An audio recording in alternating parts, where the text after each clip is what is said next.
trying to network as much as possible and market out, and just using my time as wisely as I can. Okay, you were on the first call 2 weeks ago? Yeah. Yep. Okay, good. So you were on the call 2 weeks ago, and the last thing we left it with was start tracking your points. So did you print out this 30 points of success and go manual on it?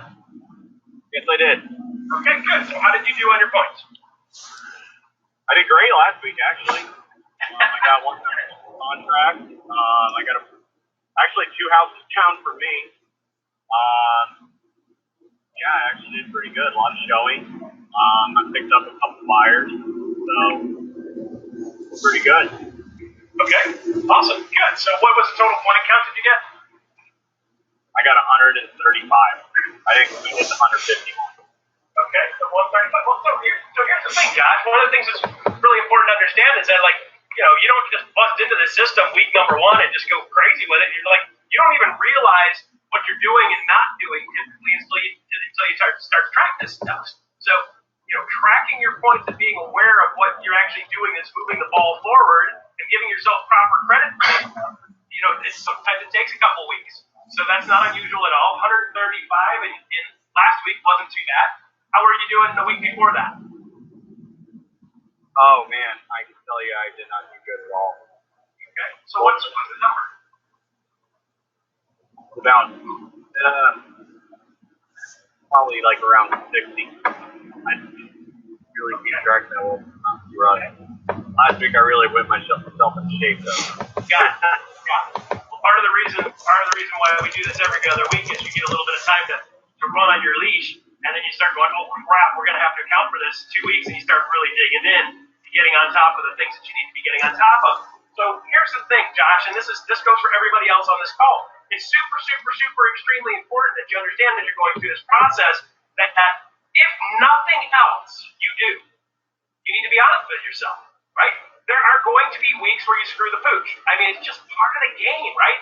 We are human. We've got stuff happening. We got things going on. We got life stuff happening. I've had a headache for like 5 days straight. Just got back from the chiropractor. Squeezed it in between my last call and this call. I feel like somebody's breaking my neck, and I'm probably going to end up laying down most of the rest of the day after I shoot the video for Adrian that I promised to get. So there are just times when stuff happens. You have weeks where you're getting sick. You have things where you got family stuff. My wife and I put down our cat of 17 years yesterday. So I've got shit show week from hell going on right now. And, I'm just going to get the important stuff handled, and then I'm going to take care of my family. Because really, this isn't all about making money. In the end, obviously, we need to make money. But it's about living a good life and setting a standard for ourselves. It's like, I want to live this life this way so I have this ability. The great part for me is I have the ability to blow off a week, and I don't die. I don't miss my house payments, and I don't miss car payments, and I don't have the electric being shut off. So I have the luxury of being able to. I can work my ass off to get to that point. So there are going to be times, Josh, if you're a normal dude, you're going to have weeks that just go off the rails. I'm not giving you permission to go off the rails. I'm not telling you find a way to go off the rails. I'm just simply saying, once in a while, you screw the pooch. Just crap happens category, right? So the important part about the whole 100K club is keeping yourself accountable to your stuff. So if say to me, Josh, your goal is to go to X amount of stuff, and these 50 points probably does not support next to anything as far as an income. I suspect you want to make more than a couple dollars, right? Oh, for sure. So what's your income goal? Over 100. Okay, well, you're in the right club then. So I'm going to tell you right now, unless you're an absolute phenom rock star, we're talking like once-in-a-lifetime rock star, 50 points won't get you there. It just is what it is, right? The good news is you can look back and say, okay, next week I need to do better. And you did exactly that. You're like, last week I didn't get it done. This week, now I'm more focused on the business-building, money-making activities and the things that are going to move my business forward. So that's good, right? So while sometimes, like when you're talking to Coach Russ, sometimes you're like, oh my God, I don't want to tell him. I would much rather you be honest with me, being honest with yourself, than to blow smoke up my ass and tell me you got 180 when you actually had 50. Because when we start getting 7 and 12 and 40 and 16 and 52, we got a year down the road, we're going to be able to take these numbers and say, okay, I averaged X and I got Y. And then we can do adjustments. So at the 12 week mark, we're starting to make adjustments saying, okay, I'm getting X amount of points, and my next question will be doing what? So we kind of gather together, what am I doing? And we start to quantify what's working, what's not working. There's the biggest issue in the real estate. It's almost impossible to quantify what's working, what's not working with most normal real estate agents. They can't tie what's working to what's not working. So with that said, this helps us be able to make that link between what's working and what's not, and then we can make adjustments. As a coach, it's really hard to tell you to make an adjustment. Like if you were a football kicker and you're missing to the left every time, I'd say, hey dude, here's a couple of options for you. Kick with the other foot because you suck with that foot. Second option is eat more to the right.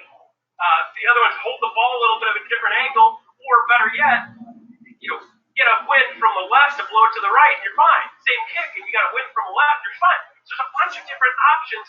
We have to figure out which one applies to your business. So, Josh, thank you for your candor. Thank you for being honest. And good news is you're moving the ball forward. Okay? Now that you got that little piece done, we've got a couple more things we'll track, which I've got over here for the next session. Does that sound good? So thank you, Josh. You're welcome. Yeehaw! Glad you showed up. All right, Ann, are you able to talk where you are? Ann Bonnet, can you talk on your iPad? Okay, if not, Heidi. So when you guys jump on these things, I need you guys to be able to be interactive with this so we can actually talk to each other. Heidi, are you still there? Can you chat with us? Good, welcome back. Hey, Heidi, how did you do on the 30 points for the last 2 weeks? I've been cranking. Good. I haven't written it down, I should.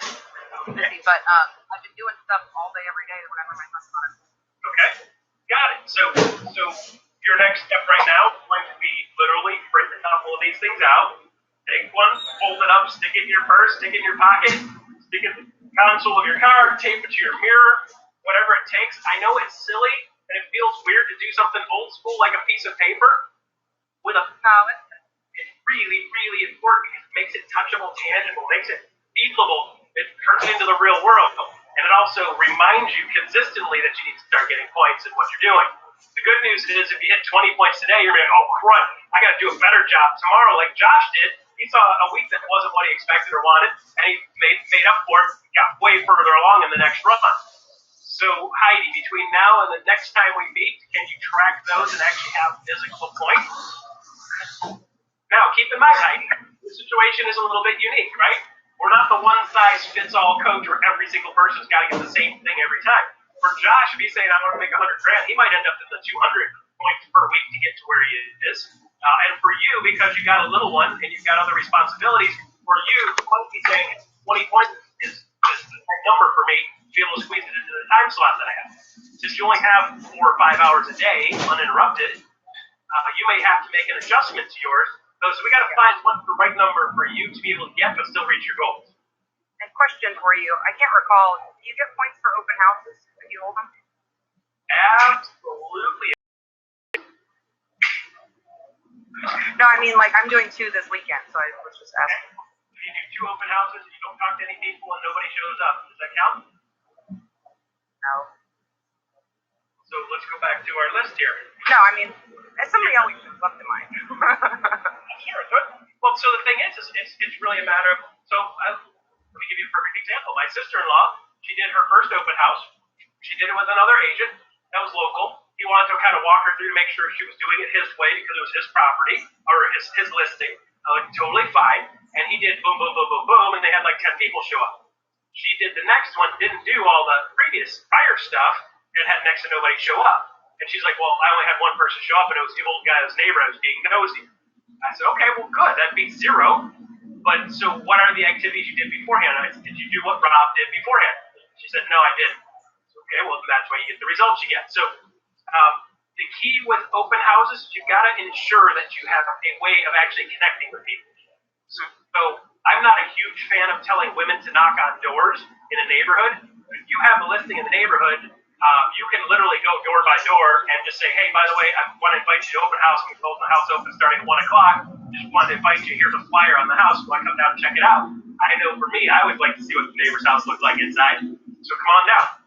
So sometimes something as simple as that, or finding somebody that can do it with you, so you're a little bit more protected. You're knocking on doors in the immediate neighborhood around the listing you have. It's a lot safer proposition than jumping into a random neighborhood.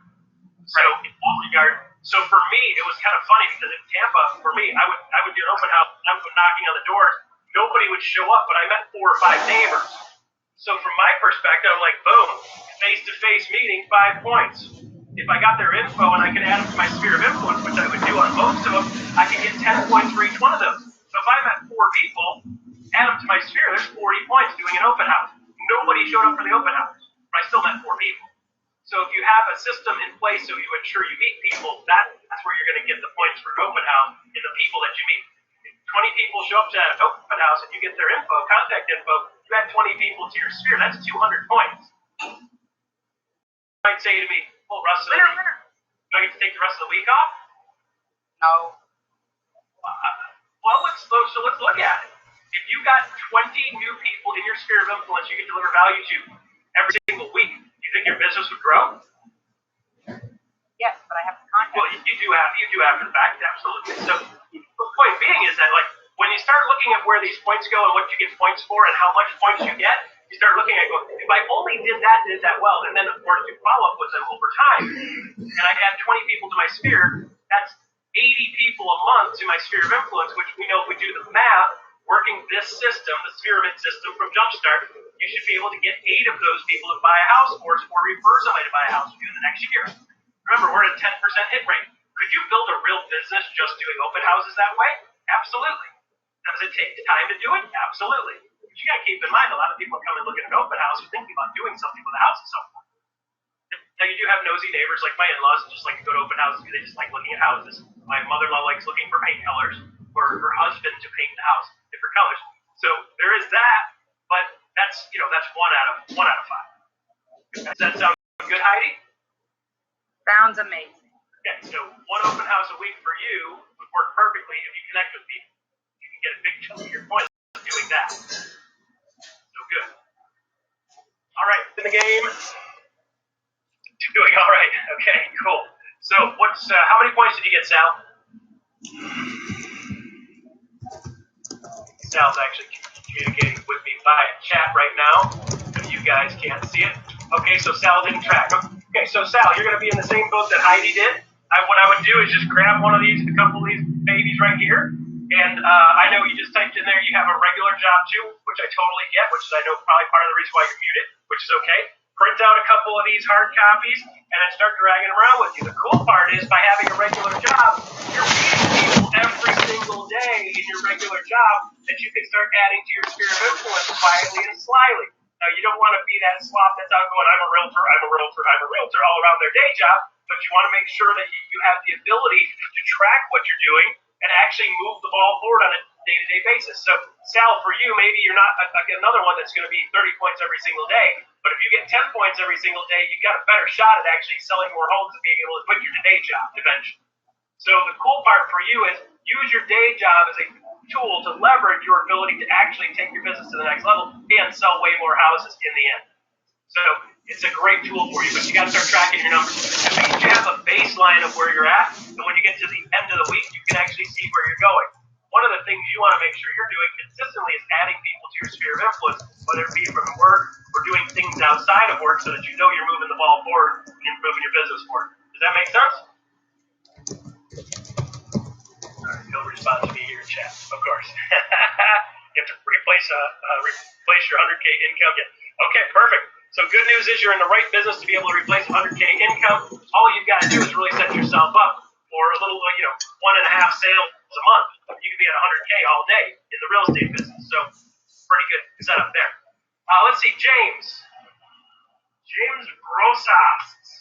Yes, I'm here. All right, how are you, sir? I'm doing great. How you doing? Good, I'm doing well. I'm glad to hear. I have a question for you. Okay, let's go through where we're at first, and then you can ask any questions. How many points did you get in the last 2 weeks? I did not track. Another one. Okay, guys, I want to tell you right now, you see the stats here? Half of them didn't track, and I've got 2 of them that I can't talk to, and I'm going to guess they're not jumping up and down saying they track something. If you did, Renee or Ann, don't hesitate to type in chat down at the bottom. You click chat and type in if you got points or not. But it's not unusual for people not to do this stuff. So week after week after week, part of what we do is this is a reminder for you to do what you're supposed to be doing, what you need to be doing. So James, how many points do you think you got based on what your activities have been? Well, I got one property under contract. I did one open house. I met 9 people. Out of the 9 people, 7 people are buyers. And that's the question that I had. Okay. Yeah, I had a really good open house. It was like, holy Lord, it was really good. Okay. So let's drop that. What can I do to follow up with them? I mean, how can I turn them into actual buyers, not just people? Because they do want to buy.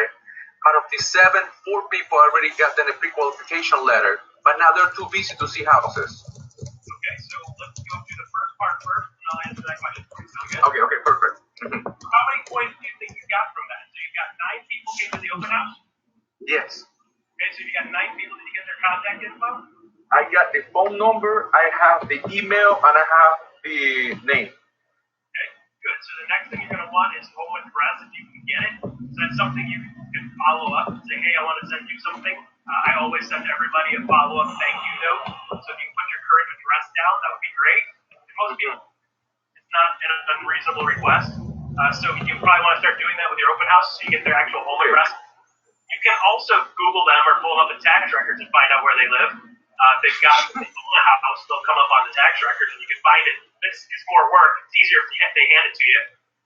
And then you do the follow-up. You do the follow-up with the note saying, hey, it was really nice meeting you at the open house. And by the way, here's something you should know about as a follow-up. Here's like 10 things every buyer should know. So, James, you have access to my Jumpstart Masterclass online, right? Okay. In there, in the attachments, there's like 8 or 9 different value things that you can send to them. So I write it down. Grab the one that's most applicable to that. I know there's one that's like 10 reasons why owning a home is a great investment. That would be equivalent to go along with them, right? There's also some stuff I've done with videos regarding actually how to kick a buyer off the fence and talk them through what happened in the real estate market. Have you seen that? No, I haven't seen that one yet. Okay, so what I can do is I'll send that video to you. It's got like literally an hour-long video on how to kick buyers off. Perfect. And I walk through the numbers on why they should be buying now instead of waiting another year.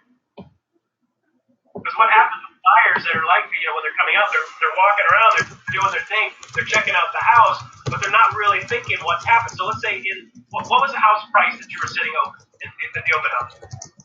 258. 258. Okay, so 258. So James, based on 258, how much did that house appreciate in the last year? I appreciate it.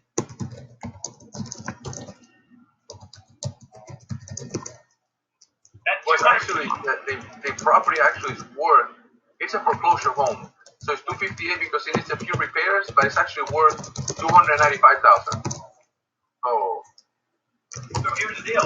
Based on what the market has done in the last year, that same house went up $18,000 in the Tampa market in the last year. The Tampa market in general went up 7% in the last year overall. And so we can with them say, okay, so just so you know, this house, based on what happened last year, happens again the next year, will go up another $18,000 for the same exact house. So if you're paying $258 for this house now, if it goes up another $18,000, you're going to be paying $286 for the same exact house. So let me ask you, are you sure you want to wait another year? You're basically throwing away, I don't know, about $1,500 every single month by waiting to buy a house for 1 year. So what happens is by having some verbiage that goes along with it, you can actually kick them off the fence and they go, wait a minute, what are you talking about? So when you're making these